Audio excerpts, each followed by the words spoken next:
Буџетската дупка ќе се продлабочува, но тоа за прв пат е резултат на зголемени трошоци за капитални инвестиции, вели министерката за финансии.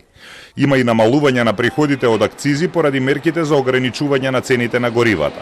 Од крајот на март до 15 јуни на сила беа намалување на ДДВ и намалување на акцизите за горивата.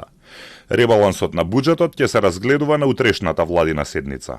Ќе имаме одредена корекција на буџетскиот дефицит нагоре и за прв пат ќе имаме зголемување на буџетски дефицит како резултат на зголемени потреби за финансирање на капиталните расходи, односно за капиталните инвестиции. Генерално инфраструктурата е она што има зголемување на капитални расходи за инфраструктура.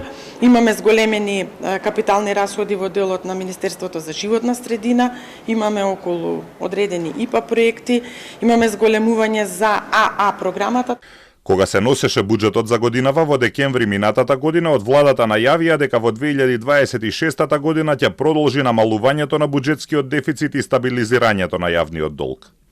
Според новата фискална стратегија, наместо првично проектираните 3,8%, домашната економија годинава се очекува да порасне за 3,5%. Инфлацијата, која првично беше проектирана на 2,5%, сега се очекува годинава да биде 4,5%.